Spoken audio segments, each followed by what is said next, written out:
Hello and welcome to my YouTube channel Commerce with Jayesh. My name is Jayesh and I'm a qualified chartered accountant. And अभी recently मैंने नया channel Commerce with Jayesh जो है बनाया है, जहाँ पर मैं क्लास 11th एंड 12th के बिजनेस स्टडीज एंड अकाउंटेंसी से रिलेटेड कुछ ऐसे टॉपिक्स पर वीडियो डालने वाला हूँ जो थोड़े सा टेक्निकल होते हैं। एंड बेसिकली मैं सारे ही मेजर टॉपिक्स इसमें कवर करने वाला हूँ, जिससे कि आपको जो है आपकी पढ़ाई के अंदर काफी मदद मिलेगी। And what I try to code the practical examples also along with my teachings, so that आपके लिए जो ये टॉपिक्स है काफी आसान हो जाएं एंड इनसे आपको काफी सारा insights and valuable insights gain करने को मिले। एंड अभी इस फर्स्ट लेक्चर में हम लोग बेसिक्स ऑफ अकाउंटेंसी को कवर करने वाले हैं, जिसमें यूजुअली हम लोग दो इंपॉर्टेंट चीजें कवर करेंगे, जिसमें सबसे पहली चीज है the golden rules of accounting and जो दूसरी चीज है वो है मॉडर्न रूल्स ऑफ अकाउंटिंग। तो जो three golden rules of accounting है वो इतने इंपॉर्टेंट है कि अगर किसी इंसान के ये three golden rules of accounting अगर क्लियर नहीं है, then going further in the field of accountancy going further in the field of accounting उन्हें काफी ज्यादा प्रॉब्लम आती है। बिकॉज जो अकाउंटिंग की दुनिया है वो इन गोल्डन रूल्स और in modern rules of accounting पर ही टिकी है। अगर एक बार किसी इंसान के ये सारी चीजें क्लियर हो जाती है तो अकाउंटिंग की दुनिया उसके लिए काफी ज्यादा आसान हो जाती है। सो मेक श्योर आप वीडियो को लास्ट तक जरूर देखें, ताकि आपके जो बेसिक्स हैं अकाउंटेंसी के वो एकदम 100% तरीके से क्लियर हो जाए, ताकि आपकी जो अकाउंटिंग की जर्नी है वो काफी ज्यादा स्मूथ रहे। एंड मोस्ट इंपॉर्टेंट थिंग, अगर आप चैनल पर नए हैं तो मेक श्योर आप इस चैनल को सब्सक्राइब करके रख लें, क्योंकि अब यहां से लेकर आने वाले दिनों तक आपके लिए कई सारे इंपॉर्टेंट टॉपिक्स पर वीडियो आने वाली है, जो कि आपके लिए गारंटी देता हूँ काफी ज्यादा बेनिफिशियल होंगे। एंड आपको सारे टॉपिक्स को इतना इजी अंडरस्टैंडिंग के साथ मैं समझाऊंगा कि you love it. So make sure you hit the subscribe button and bell icon को दबाना ना भूलें, as it is very important कि जब भी कोई नई वीडियो आएगी so you will get the notification. And बस इतना ही। And without wasting much of your time, let's deep dive into the basics of accounting. शुरू करते हैं इस वीडियो को, तो चलिए।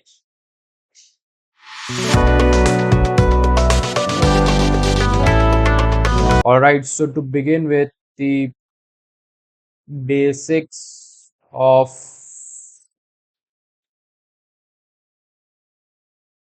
accounting, जैसा कि मैंने मेंशन किया था कि इस वीडियो के अंदर हम लोग मेजरली दो चीजें कवर करने वाले हैं, जिसमें सबसे पहली चीज है three golden rules of accounting. And जो दूसरी इंपॉर्टेंट चीज है वो है modern rules of accounting. Make sure करें कि आप अपनी डायरीज एंड पेन लेकर बैठे, अपनी कॉपीज लेकर के बैठे, ताकि आप जो भी चीजें मैं यहाँ पे लिखवा रहा हूँ वो आप लोग नोट डाउन कर सकें, सो दैट आप जब अपना फ्यूचर में रिवीजन करने के लिए बैठें तो ये आपके लिए काफ़ी ज़्यादा आसान हो जाए कि रेफरेंस लेने के लिए। एंड हम लोग जो है इन वीडियोस में प्रोबेबली बहुत जो है न्यूमेरिकल पार्ट्स और प्रैक्टिकल पार्ट ही कवर करेंगे। थ्योरी हम लोग यहाँ पे अभी इतनी ज़्यादा कवर नहीं कर रहे हैं। थ्योरी जो है वो easily you can go through. And main motto मेरा यहाँ पे ये है कि आपका प्रैक्टिकल पार्ट जो है वो काफ़ी स्ट्रांग बने। So let's to begin with the three golden rules of accounting.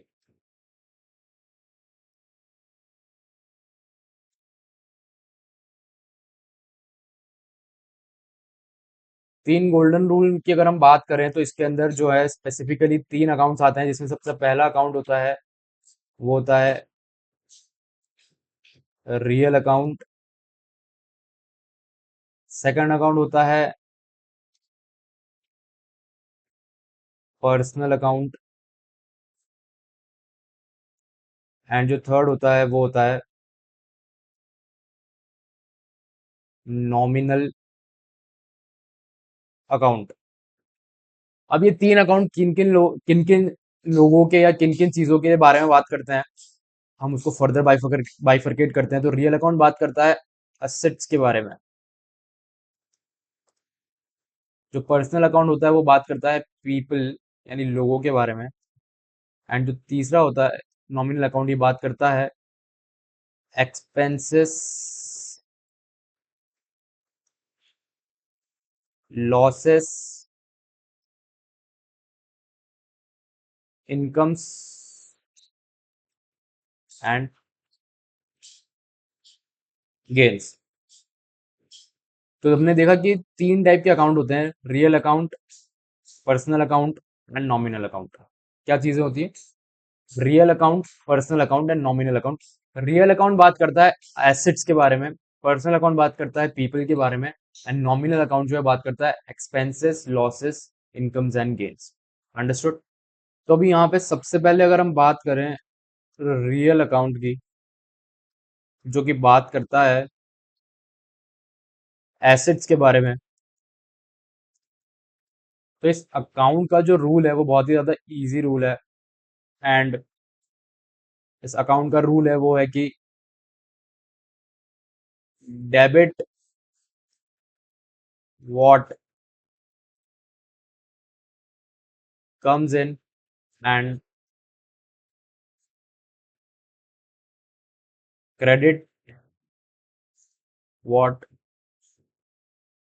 Goes out. काफी इजी है। Debit what comes in and credit what goes out. अगर मैं यहाँ पे जैसे कि आपको लिखवा रहा हूँ, सो मेक श्योर आप भी इसको रिपीट करें, debit what comes in and credit what goes out. तो इस स्टेटमेंट से अगर हम इस स्टेटमेंट को किसी एसेट से जब रिलेट करेंगे, तो कोई एक पर्टिकुलर ट्रांजैक्शन है, उसका एक एसेट के पॉइंट ऑफ व्यू से क्या ट्रीटमेंट होगा, तो इसी स्टेटमेंट या इसी रूल को हम हर वक्त अप्लाई करेंगे, एंड उसी के बेसिस पर हम एक ट्रांजैक्शन है एसेट से रिलेटेड उसको जो है रिकॉर्ड करेंगे। तो अगर मैं इस रूल को आपको एक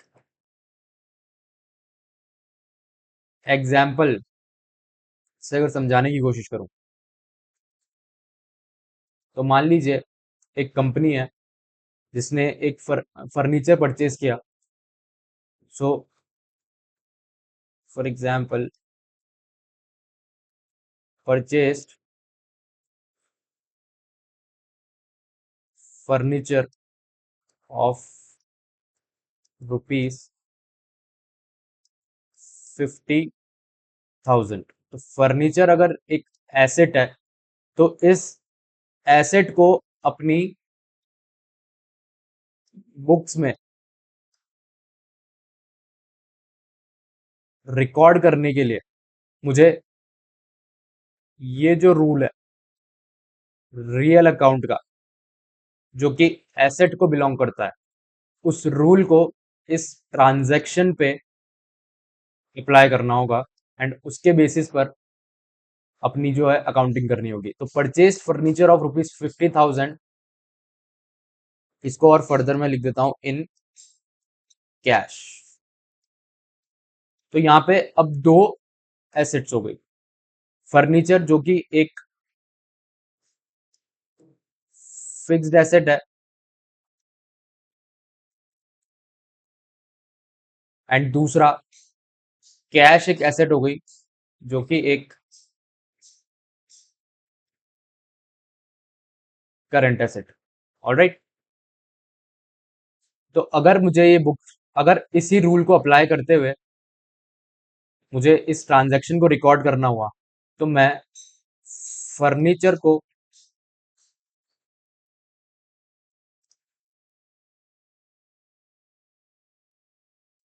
डेबिट करूंगा और कैश को क्रेडिट करूंगा।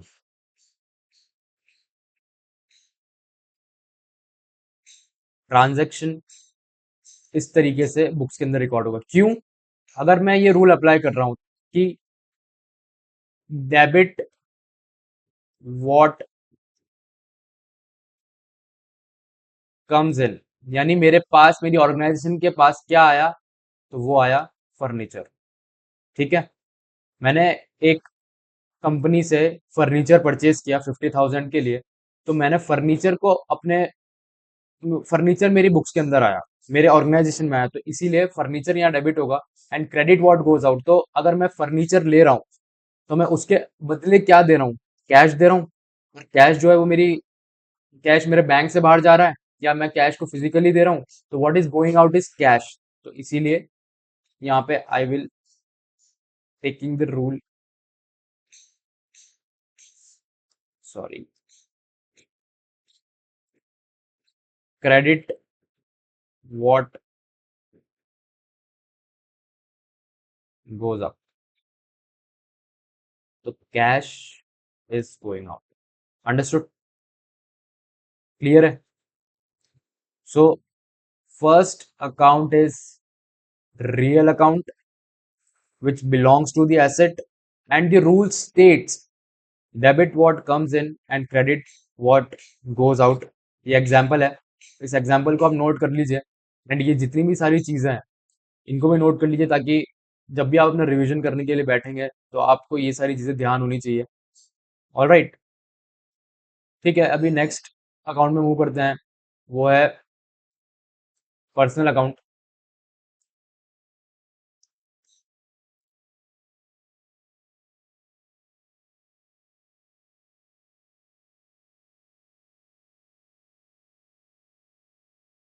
Now what is the rule of personal account? जैसे कि रियल अकाउंट के लिए ये रूल था, now what is the rule of personal account? So the rule for personal account is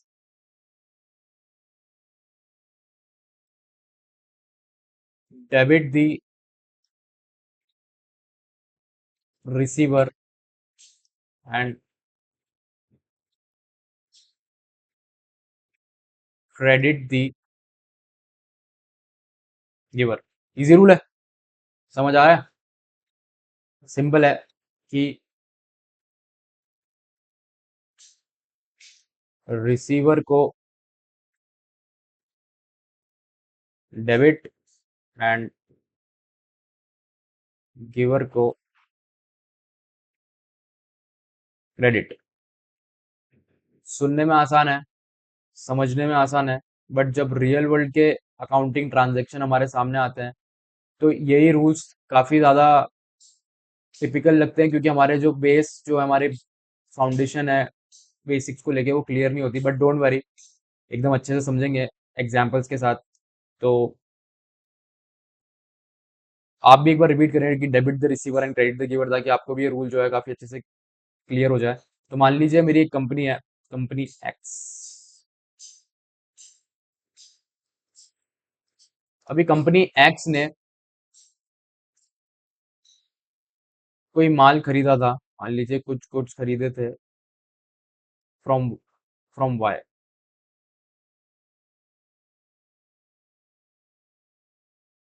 ठीक है।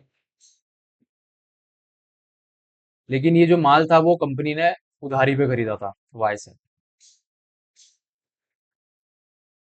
तो अभी जब पेमेंट करने के वक्त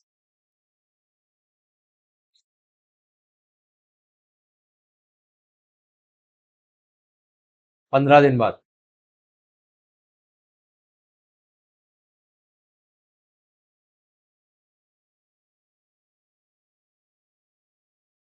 वाई को 15,000 रुपए मिले, दिए गए, किसने? कंपनी एक्स ने।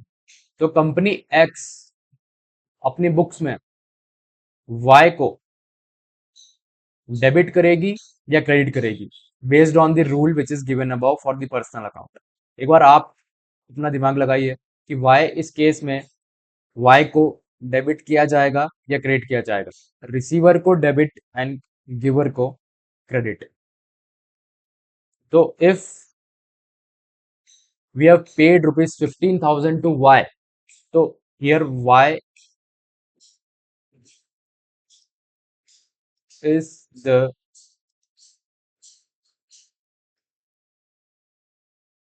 receiver of amount, correct?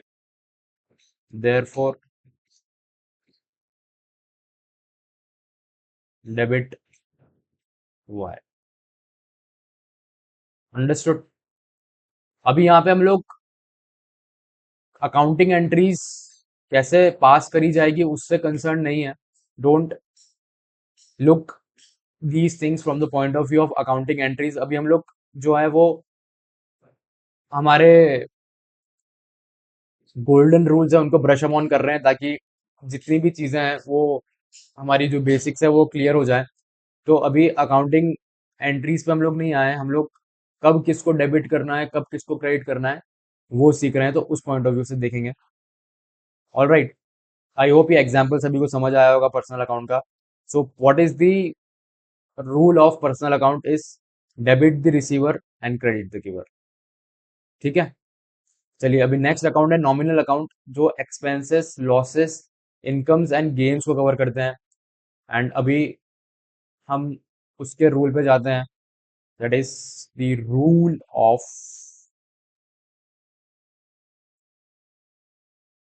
Nominal account. काफी सारी बच्चों को नॉमिनल अकाउंट के जो रूल है वो थोड़े से आई मीन टेक्निकल या टिपिकल लगते हैं. सो मेक श्योर आप इसको भी अच्छे से देखें. So the rule of nominal account is debit all expenses and losses and credit all incomes and gains. Understood? What is it?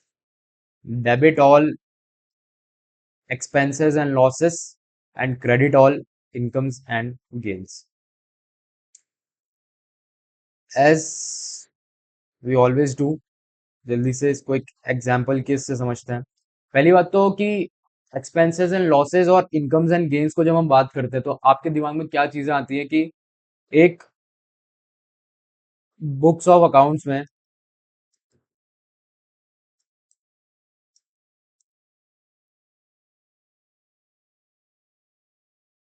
या एक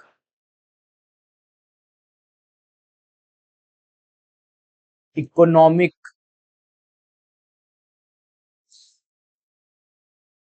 इवेंट से रिलेटेड एक्सपेंसेस और लॉसेस और इनकम और गेन्स क्या हो सकते हैं, कैन यू डिसाइड और can you think upon it. जैसे फॉर एग्जांपल अगर मैं एक्सपेंसेस एंड लॉसेस की बात करूं तो क्या आपके सामने आपके दिमाग में कुछ इससे रिलेटेड एग्जांपल्स आते हैं. एक्सपेंसेस अगर मैं बात करूं तो रेंट, इलेक्ट्रिसिटी, टैक्सेस एक्सेट्रा. कई सारे एक्सपेंसेस हो सकते हैं. These are the examples.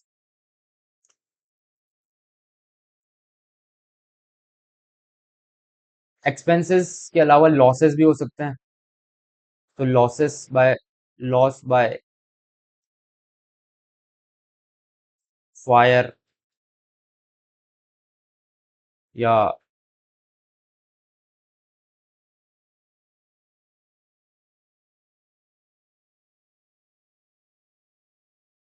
Loss by theft. Alright. अगर हम इनकम एंड गेन की बात करें तो sales is one of your income, जिसे रेवेन्यू भी बोला जाता है.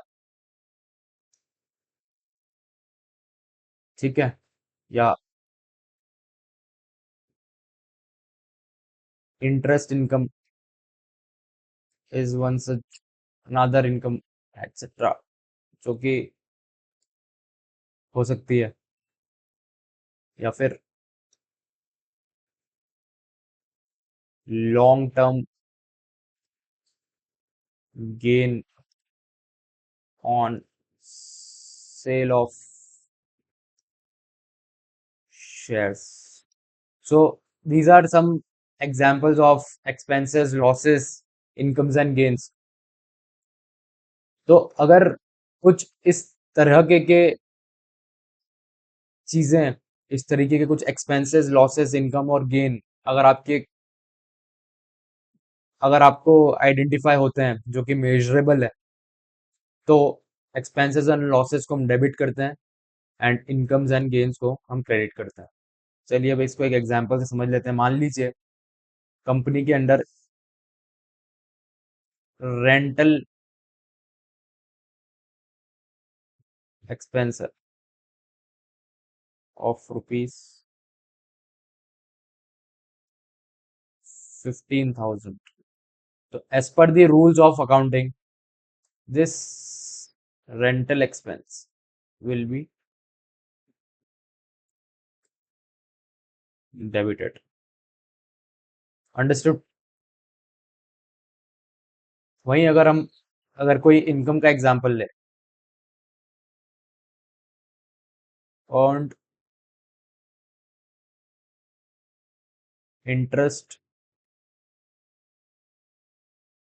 Income of rupees 25,000। Now, applying the rule, interest income is what? Nothing but your income only, as the name suggests.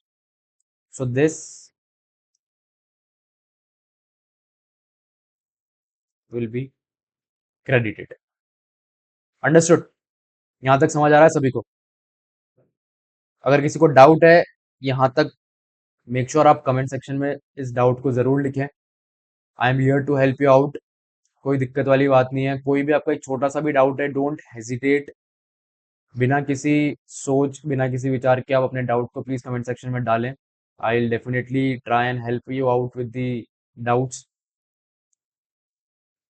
तो अभी 3 गोल्डन रूल्स ऑफ अकाउंटिंग जो हमने पढ़े, real account, personal account and nominal account. Real account relates to assets, personal account relates to people, and nominal account relates to expenses, losses, incomes and gain. In short, believe me, दुनिया के accounting में कोई भी transaction in तीनों चीजों से बाहर नहीं जाता है। Nothing goes out of these 3 rules. अगर आपको ये तीनों रूल अच्छे से समझ आ गए कि इनको कैसे अप्लाई करना है, तो आप दुनिया के कोई भी कोने में जाके अकाउंटिंग कर सकते हैं without any kind of confusion. ठीक है, कॉम्प्लेक्शन होंगे फ्यूचर में जाके कि कुछ कॉम्प्लेक्स ट्रांजेक्शन होते हैं, बट वहां पे भी उन कॉम्प्लेक्सिटी को सॉल्व करने के लिए इन्हीं 3 चीजों का अप्लाई किया जाता है, क्योंकि अकाउंटिंग की दुनिया इन्हीं 3 चीजों पे चलती है। अंडरस्टूड? तो एक बार हम इन तीनों को समराइज करें जो हमने पढ़ा। तो first rule is debit what comes in,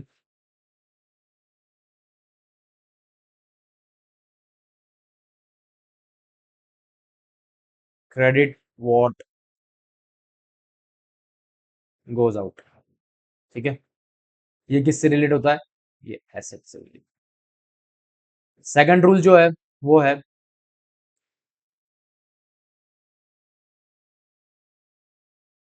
debit the receiver, credit the giver. ठीक है, और तीसरा रूल वो क्या बोलता है? आई होप आप लोग सब मेरे पीछे रिपीट कर रहे होंगे। Debit the sorry debit all expenses and losses and repeat credit all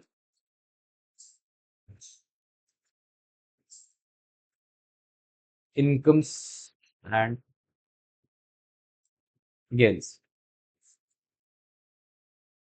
ठीक है, आई होप सभी को यहाँ तक काफी ज्यादा क्लैरिटी है चीजों को लेके। ठीक है, अभी शुरुआत है, हमने काफी भी बेसिक चीजें डिस्कस करी है, लेकिन हमारी ये सारी चीजें काफी स्ट्रांग हो यहीं पे एट दिस पॉइंट ओनली, वो मैं चाहता हूँ।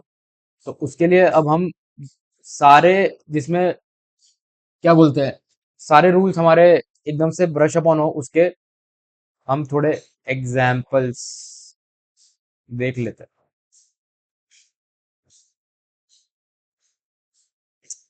ठीक है, सबसे पहला example,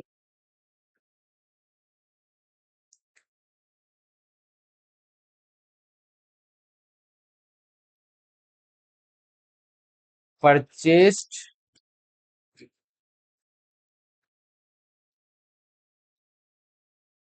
machinery for rupees 2,50,000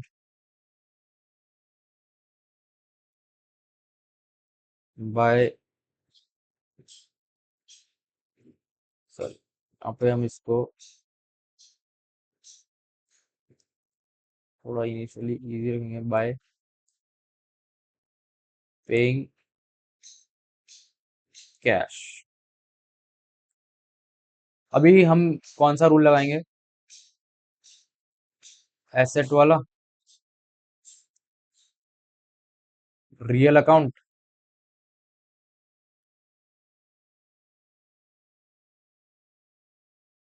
rule क्या बोलता है, debit what comes in, what is coming inside, machinery.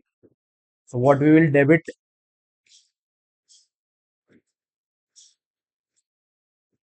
Machinery account debit by paying cash, what is going out, cash, and cash account credit।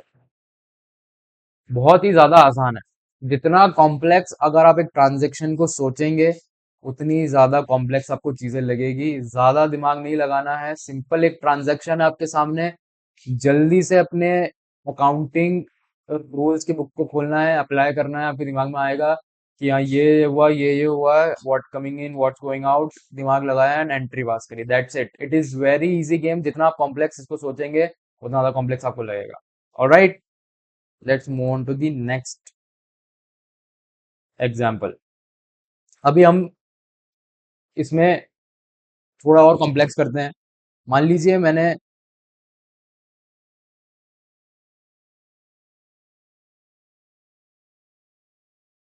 Purchased goods from mister रजत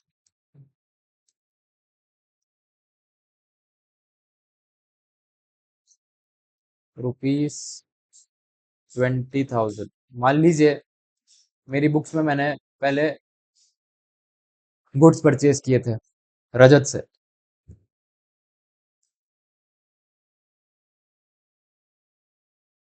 तो इसकी मैं क्या entry पास करूंगा books के अंदर।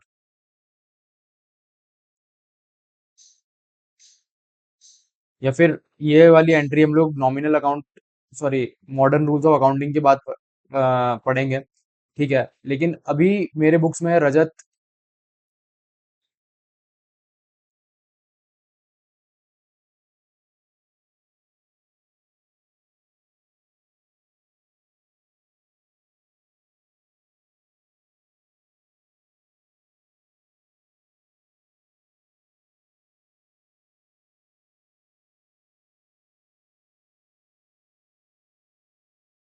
ठीक है, अभी अगला एग्जाम्पल हम लोग देखते हैं।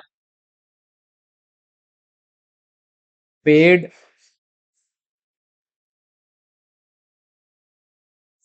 Salary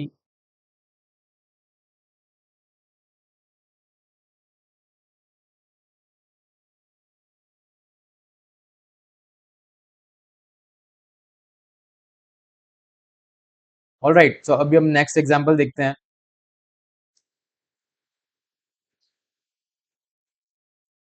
paid salary to mister Rajat rupees 25,000 in cash. ठीक है, एग्जाम्पल क्लियर है सभी को? Paid salary to mister Rajat rupees 25,000 in cash. अभी जल्दी से, हमें कुछ नहीं करना, हमें हमारे अकाउंटिंग रूल्स को दिमाग में लेकर के आना है कि यहाँ पे क्या ऐसी चीज है इस ट्रांजैक्शन के अंदर जो हिट कर रही है, एंड क्या इंपॉर्टेंट है जो हमें रिकॉर्ड करना है। तो अगर हम देखें, हमने यहाँ पे एक तो कैश में पे किया है 25,000 रुपए मिस्टर रजत को, जो कि सैलरी है। तो कैश एक एसेट है, हम मिस्टर रजत को पे कर रहे हैं, सैलरी पे कर रहे हैं। ऑल राइट, तो हमें सैलरी यहाँ पे दिख रहा है कि एक नेचर ऑफ एक्सपेंस है, तो salary account will be debited, and cash अगर हम रियल अकाउंट वाला फॉर्मूला लगाएं या रूल लगाएं, तो cash is a asset and credit what goes out, cash is going out. तो cash asset going out will be credited. बहुत सारे लोगों का ये क्वेश्चन आ रहा होगा कि हमने यहाँ पे रजत को कंसीडर करके पर्सनल अकाउंट वाला फॉर्मूला लगा के डेबिट द रिसीवर वाला कॉन्सेप्ट क्यों नहीं लगाया। ये यहाँ पे नहीं अप्लाई होगा, इसके पीछे की रीजन है जो हम थोड़ा आगे जाके डिस्कस करेंगे।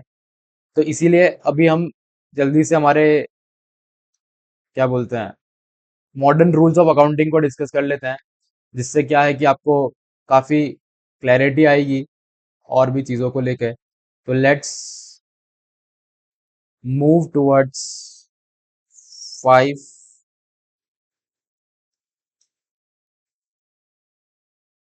मॉडर्न रूल्स ऑफ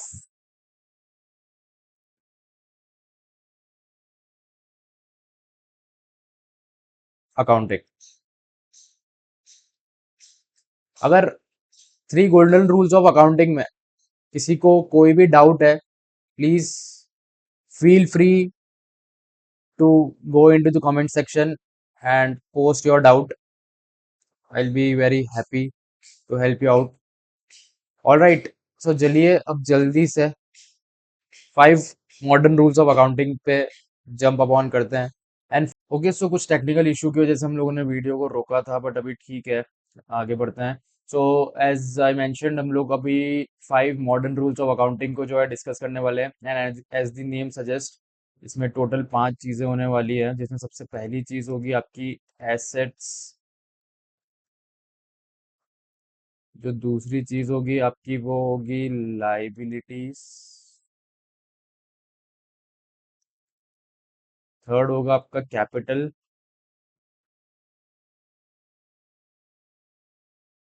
फोर्थ आपके होंगे एक्सपेंसेस या लॉसेस, एंड फिफ्थ जो चीज होगी आपकी होगी इनकम या गेन।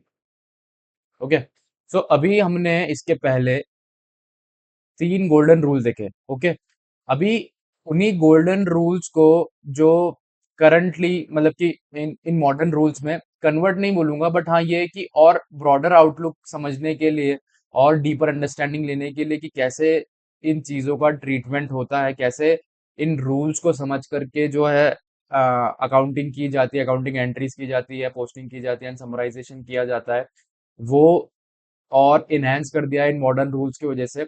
सो अगर मैं इसको एक नॉर्मल लेमैन की लैंग्वेज में समझाना चाहूँ तो this is nothing but the extension of the three golden rules of accounting, जिससे और हम लोगों का जो ग्रिप है अकाउंट्स के ऊपर और इजी हो जाता है। एंड उसके एंड उसी बेसिस पर हम जो है हमारी अकाउंटिंग कर सकते हैं। तो चलिए ठीक है, जो ये एक्सटेंशन है हमारे गोल्डन रूल्स का उसको आगे बढ़ते हैं, जिसमें हम लोग सबसे पहली चीज जो डिस्कस करने वाले हैं जैसा कि हमने यहाँ पे लिखा हुआ है वो होगा एसेट से रिलेटेड। तो ठीक है, अभी हम लोग डिस्कस कर लेते हैं एसेट्स। ठीक है, मेक श्योर करें आप अपनी डायरीज कॉपीज जो भी है आप लोग लेके बैठे, ताकि आप लोग जो है साथ के साथ नोट डाउन कर सकते हैं। ठीक है, तो बहुत ही सिंपल है।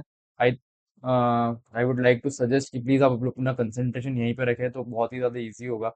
तो जैसे एसेट्स के लिए अगर मैं बात करूं, तो अगर इफ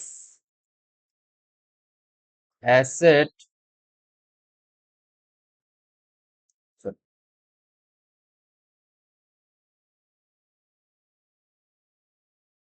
इंक्रीजेस,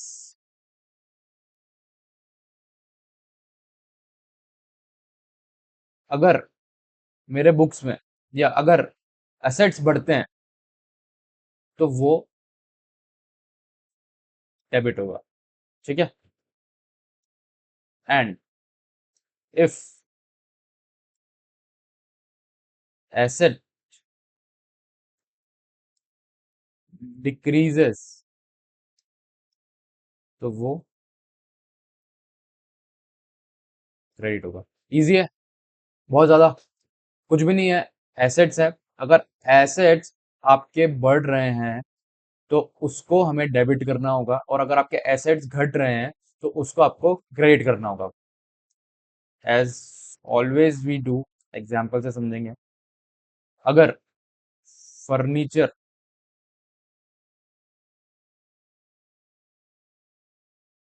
परचेज किया बाय पेइंग फ्रॉम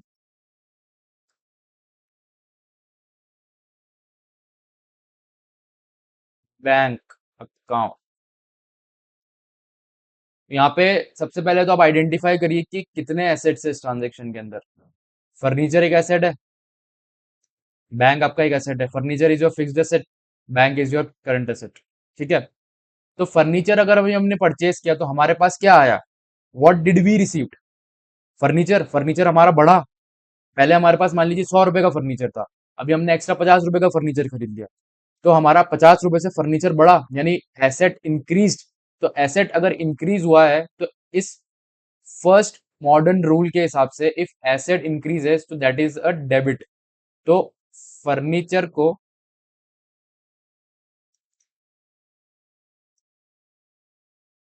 डेबिट किया जाएगा बुक्स के अंदर। ठीक है, नेक्स्ट क्या हुआ है, फर्नीचर खरीदने के लिए हमने बैंक अकाउंट से पेमेंट किया है। तो बैंक अकाउंट में पहले 150 रुपए का बैलेंस था, और उसको पे करने के बाद वो 100 रुपए हुआ, तो बैंक का बैलेंस कम हो गया। तो बैंक इज अ एसेट, तो बैंक का बैलेंस कम हुआ, एसेट कम हुआ, एंड एसेट कम हुआ तो क्या होगा, क्रेडिट होगा। अंडरस्टूड? तो ठीक है, very easy sir. Bank credit. ठीक है, समझ आ रहा है? काफी इजी रूल है। तो रिपीट करेंगे एक बार, if asset increases that will be a debit, and if asset decreases that will be a credit. ठीक है, अगर आपको लगता है कि यहाँ पे एक और एग्जांपल से मैं समझाऊं, तो एक और एग्जांपल ले लेते हैं। Cash deposited in bank account rupees 10,000। ठीक है, सबसे पहला स्टेप क्या होगा, हमें आइडेंटिफाई करना है कि इसके अंदर कितने इस ट्रांजेक्शन में कुछ क्या क्या चीजें हैं। तो हमारे पास दो एसेट है, cash is asset, bank is asset. अगर एसेट्स आपको आइडेंटिफाई हो गए तो आपको मॉडर्न रूल ऑफ अकाउंटिंग का फर्स्ट रूल निकालना है कि इसमें एसेट दो हैं। तो cash is a current asset, bank is a current asset. अभी दिमाग लगा के ये देखना है कि कैश को हम लोग कैसे देखेंगे, कैश का क्या ट्रीटमेंट होगा, उसको डेबिट करेंगे क्रेडिट करेंगे।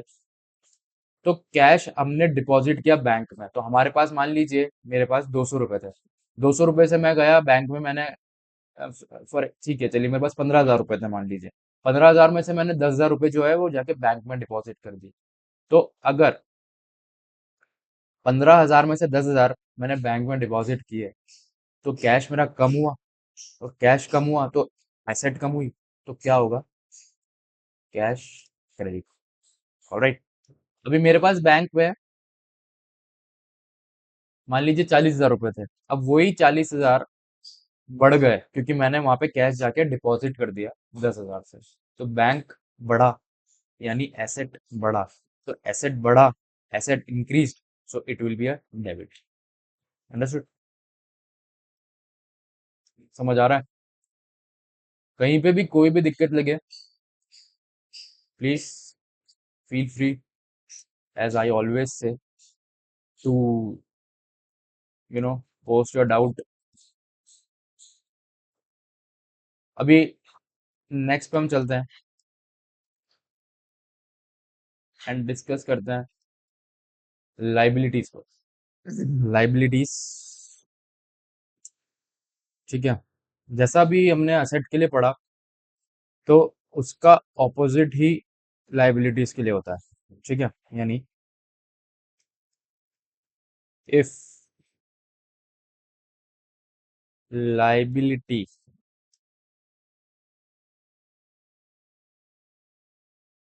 increases, it will be credited, and if liability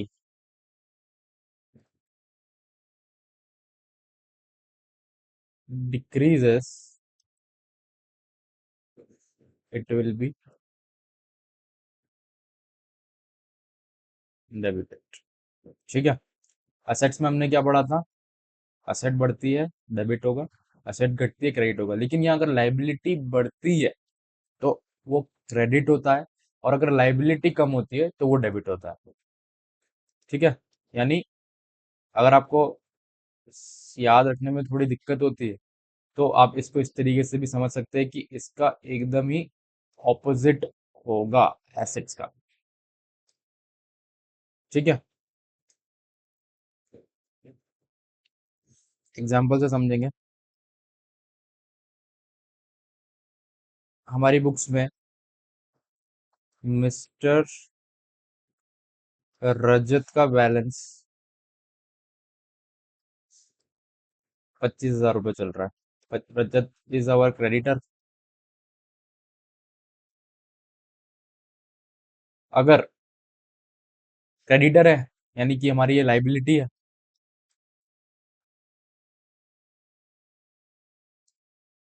अब मैं इस 25,000 में से रजत को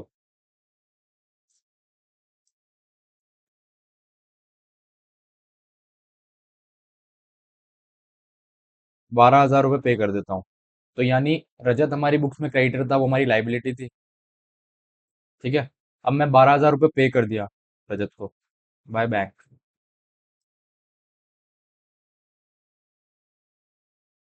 अभी ये वाला पार्ट नहीं देखेंगे, हम सिंपली रजत हमारा क्रेडिटर है, क्रेडिटर को लाइबिलिटी, क्रेडिटर यानी liability.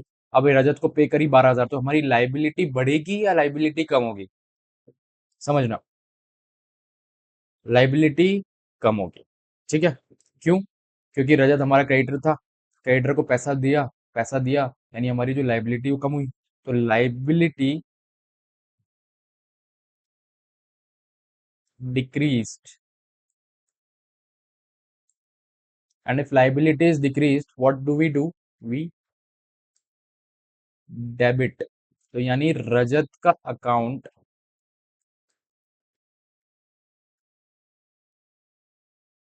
Will be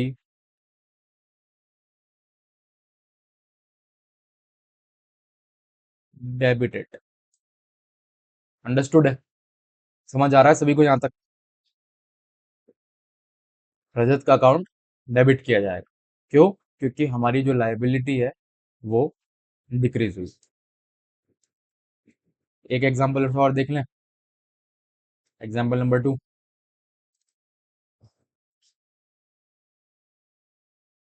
purchased goods from Ajay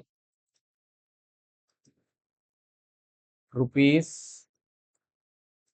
25,000 on credit. यानी उधारी पे अजय से हमने माल खरीदा 25,000 रुपए का। अब किसी से हम उधारी पे माल खरीदते हैं, उधारी हमारी क्या होती है? लाइबिलिटी होती है या एसेट होता है? उधारी हमारी लाइबिलिटी होती है। अब लाइबिलिटी होती है तो 25,000 का माल उससे खरीदा, जो हमको उसको फ्यूचर में पे करना है। अब फ्यूचर में पे करना है तो हमारे ऊपर एक लाइबिलिटी है, तो लाइबिलिटी हमारी बढ़ी। Liability increased. और लाइबिलिटी अगर जब बढ़ती है तो उसको हम डेबिट करते हैं या क्रेडिट करते हैं? एज पर दी मॉडर्न रूल वो उसे क्रेडिट करता है। ठीक है? तो अजय का अकाउंट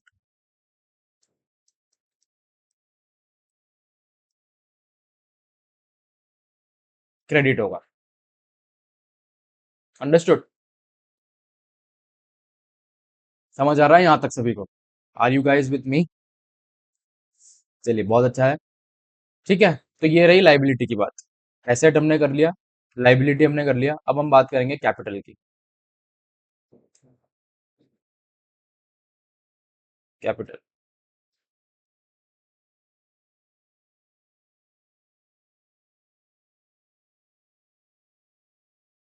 कैपिटल का भी जो ट्रीटमेंट होता है, treatment is almost similar to liability. क्यों ऐसा? एक एग्जांपल से समझाता हूं मैं। मान लीजिए ये है मिस्टर अभय।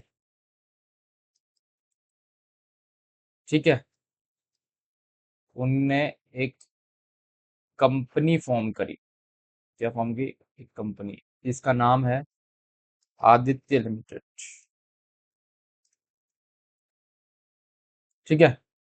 अभी आदित्य लिमिटेड में मिस्टर अभय ने मान लीजिए 1 लाख रुपए की कैपिटल लगाई। 1 लाख रुपीज कैपिटल इन्वेस्टेड। ठीक है? 1 लाख रुपए की कैपिटल मिस्टर अभय ने अपने बिजनेस के अंदर जो है वो इन्वेस्ट किया। अभी अकाउंटिंग की लैंग्वेज में, अकाउंट्स की दुनिया में, इन अकाउंटिंग वर्ल्ड,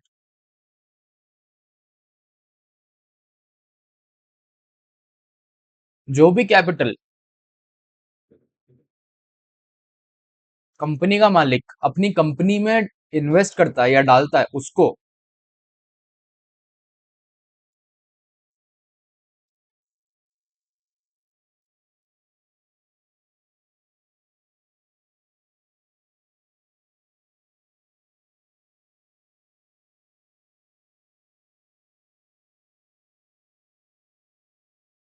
लाइबिलिटी माना जाता है। क्योंकि ये पैसा मालिक ने उस कंपनी को चलाने के लिए दिया, लेकिन अल्टीमेटली जब ये कंपनी बंद होगी, मान लीजिए इन फ्यूचर में, तो वो पैसा कंपनी का ऑब्लिगेशन है जो उसको उसके मालिक को लौटाना होगा। Are you getting my point? तो ये पैसा अल्टीमेटली कंपनी का बिलोंग नहीं करता है, मान लीजिए आदित्य लिमिटेड एक कंपनी है, तो वो कंपनी का पैसा नहीं है, वो पैसा इस मालिक का है जिसने इन्वेस्ट किया है इस कंपनी के अंदर। तो इसीलिए अकाउंटिंग की दुनिया में इस पैसे को लाइबिलिटी माना जाता है, उसका ट्रीटमेंट भी लाइबिलिटी के लिए लाइबिलिटी के समान ही होता है। अंडरस्टूड? तो जो जो हमने वहां पढ़ा था, in liability if capital increase it is credited, and if capital decreased it is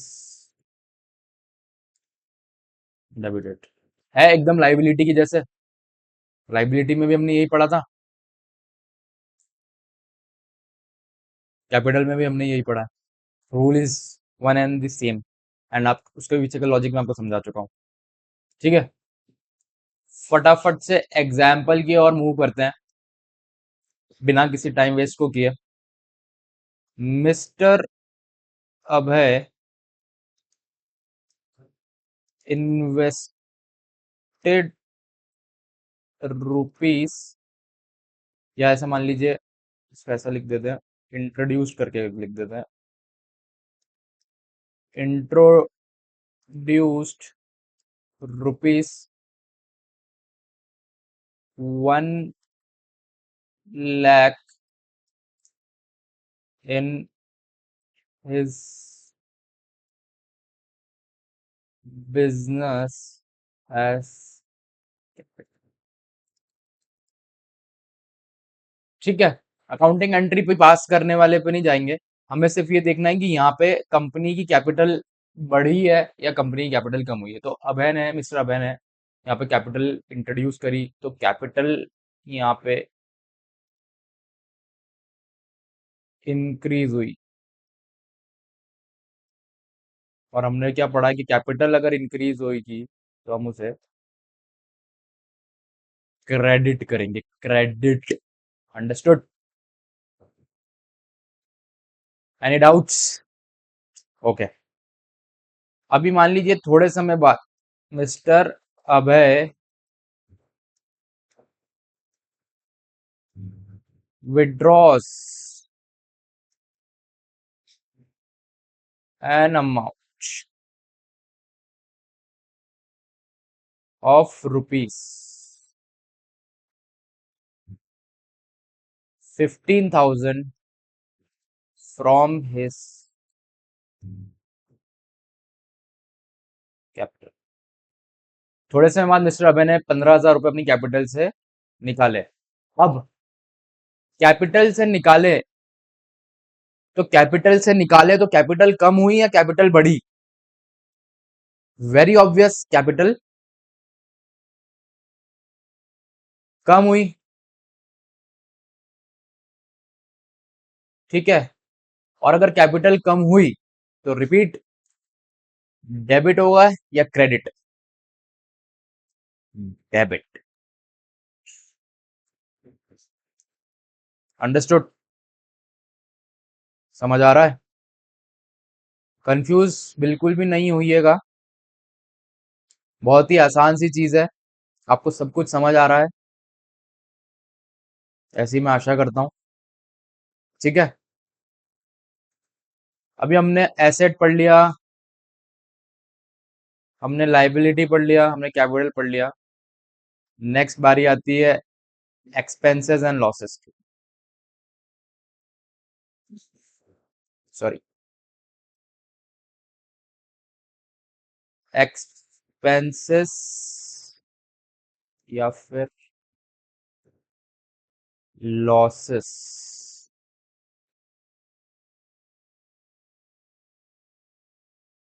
सबसे पहले इसके रूल की बात करते हैं।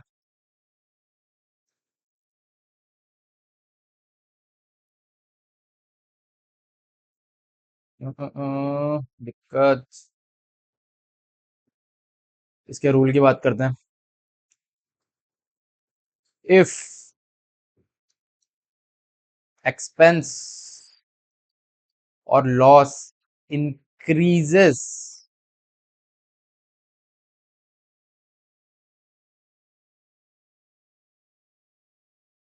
हमने गोल्डन रूल ऑफ अकाउंटिंग में क्या पढ़ा था? Debit all income and expenses and credit all gains and profit, या gains and income. Debit all expenses and losses and credit all gains and incomes. तो मॉडर्न रूल में क्या बोला है? अगर एक्सपेंस और लॉस इंक्रीज होता है तो उसे डेबिट किया जाएगा, या फिर इफ एक्सपेंस या लॉस डिक्रीज होता है तो उसे क्रेडिट किया जाएगा। समझे? लेकिन आपका ये सवाल आएगा कि सर इंक्रीज तो समझ आता है, इंक्रीज तो हमें समझ आता है, बट डिक्रीज भी कभी होता है? बिल्कुल होता है। सबसे पहले इंक्रीज का एग्जांपल देखते हैं कि रेंट पेड ₹15,000, तो रेंट इज योर एक्सपेंस। अब एक्सपेंस यहाँ पे बढ़ रहा है या कम हो रहा है? एक्सपेंस बढ़ रहा है, ठीक है। तो एक्सपेंस अगर बढ़ रहा है तो वो डेबिट होगा। तो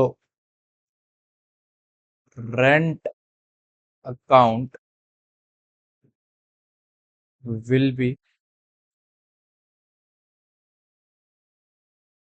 डेबिटेड, ठीक है। समझ आया यहाँ तक? अभी हम बात करेंगे इनकम या गेन की।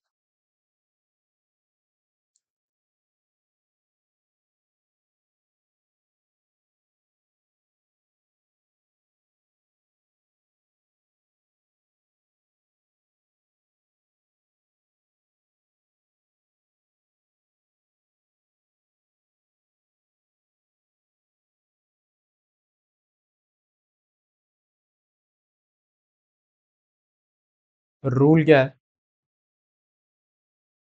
रूल एकदम एक्सपेंस का अपोजिट है। इफ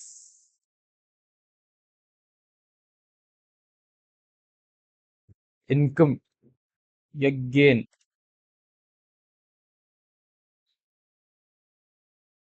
इंक्रीजेस तो क्रेडिट होगा, या इफ इनकम और गेन डिक्रीजेस तो वह डेबिट होगा। इजी है, एकदम अपोजिट है एक्सपेंसेस का।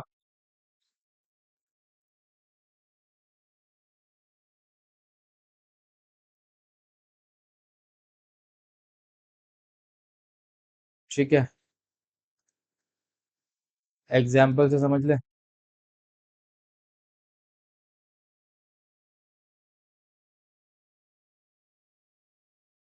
Sales of ₹50,000। Now sales, is it your income और your expense? Sales is your income. 50,000 की सेल्स यानी सेल्स हुई, सेल्स बढ़ी। तो अगर सेल्स इंक्रीज्ड तो क्रेडिट होगा as per the rule. So sales account will be, sorry, sales account will be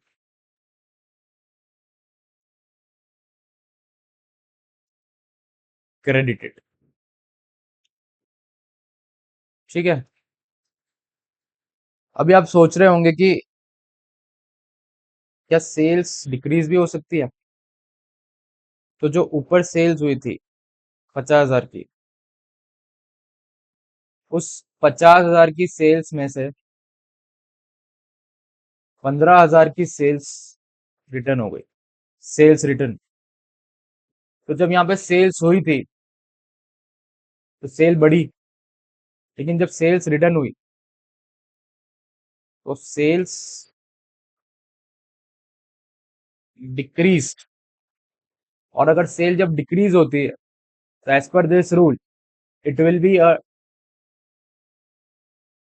debit. यानी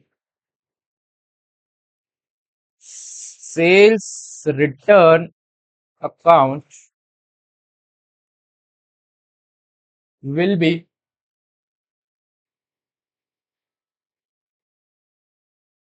डेबिटेड। समझ आ रहा है? बहुत ज्यादा इजी है। जितना आप इसको इतने जितने इजी ढंग से इसको आप सीखेंगे उतना आपको बेनिफिशियल है। आई होप ये रूल्स काफी अच्छे से आपको समझ आए होंगे। अगर आपको चाहिए तो मैं कुछ एग्जांपल्स यहाँ पे लिख दूंगा, ऑल्दो ये बहुत ही इलस्ट्रेटिव लिस्ट होगी, इसमें बहुत सारी चीजें आ सकती है।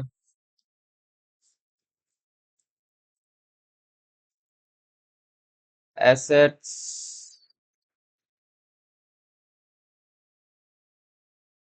Liabilities, capital, expense, income. ठीक है, इलस्ट्रेटिव लिस्ट है। एसेट्स 1,000 तरीके के हो सकते हैं। Furniture, plant and machinery, building, stock, cash, debtors, land, etc. Liabilities,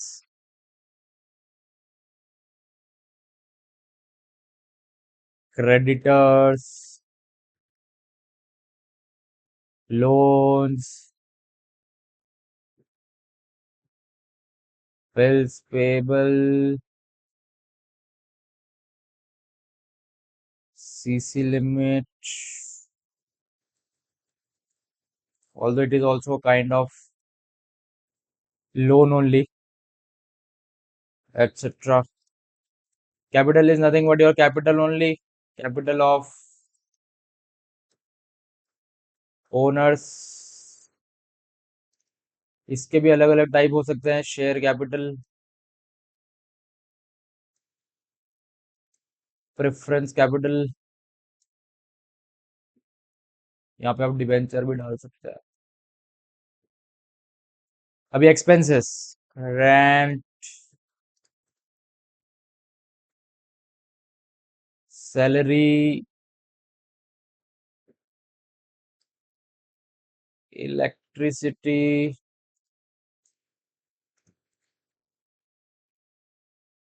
raw material, etc. Income, sale of goods services,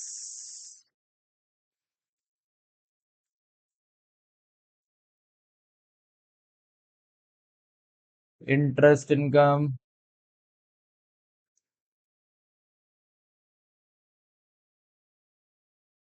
dividend,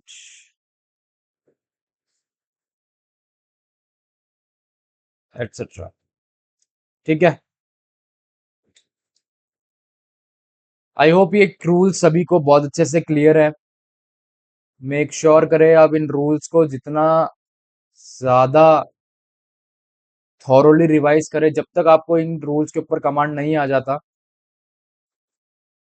तब तक अकाउंटिंग आपके लिए हमेशा डिफिकल्ट रहेगी, बिलीव मी।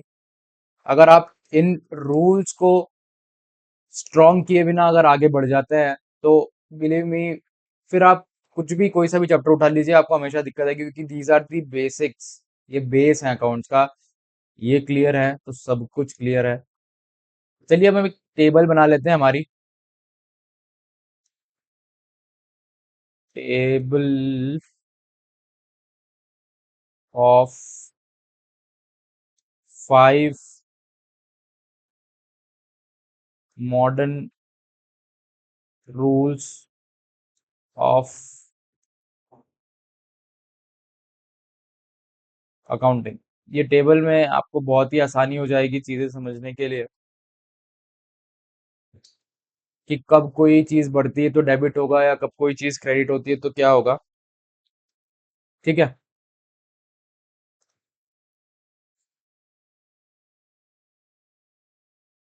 यहाँ पे हम लिख लेंगे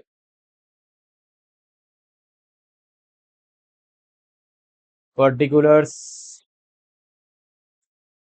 यहाँ पे हम लिख लेंगे if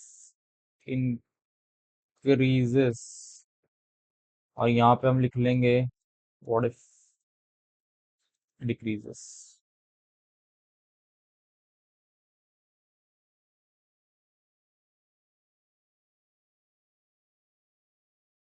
assets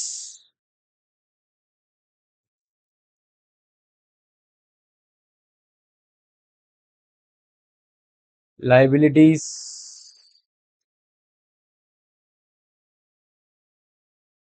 capital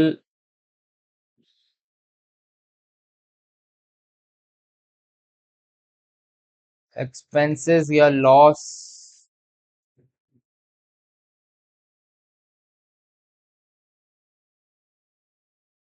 income against.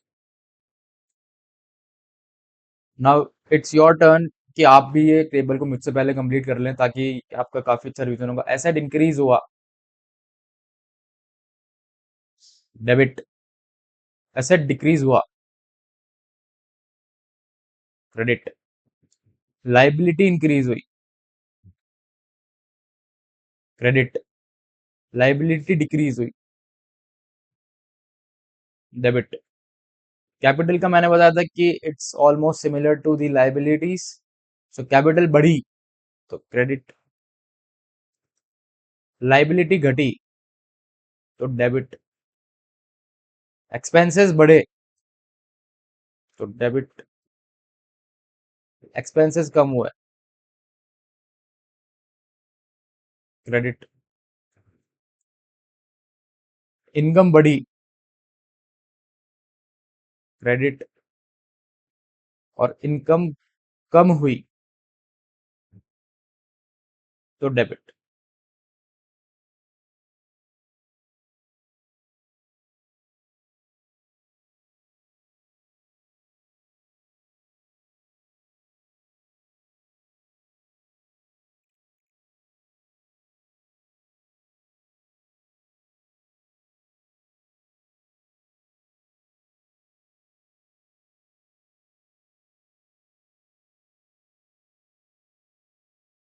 थोड़ा सा टेक्नोलॉजी का इस्तेमाल।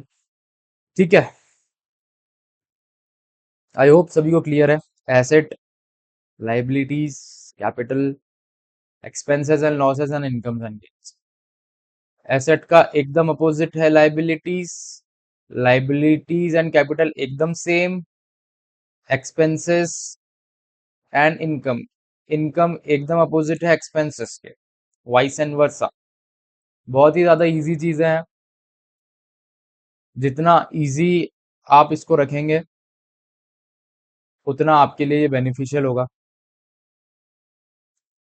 आई होप इस वीडियो में आपको 3 golden rules of accounting and 5 modern rules of accounting पे एक अच्छी कमांड आई होगी। हमने रूल्स को समझने की कोशिश करी, उसके कुछ एग्जाम्पल्स देख लिए।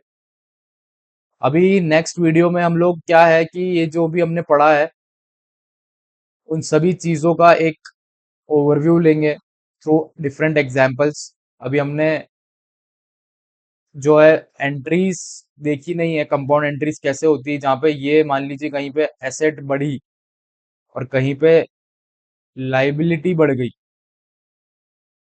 तो इस तरीके की चीजें हम देखेंगे जो एंट्रीज होती है। इसीलिए चैनल को सब्सक्राइब करके रखिए, बेल आइकन को दबा के रखिए, जब भी नेक्स्ट वीडियो आएगी आपको उसका नोटिफिकेशन आ जाएगा। एंड इस पूरी वीडियो में अगर आपको कहीं पे भी डाउट लगा, मैं हर बार ये रिपीट कर रहा हूँ, तो प्लीज मेक श्योर आप उस डाउट को अपने मेरे सॉरी इस वीडियो के कमेंट सेक्शन में जरूर डालें। मैं पूरी कोशिश करूंगा आपके डाउट्स को सॉल्व करने की। एंड चलिए अब जल्दी से मिलते हैं हम नेक्स्ट वीडियो में। इस वीडियो के लिए इतना ही। Thank you so much.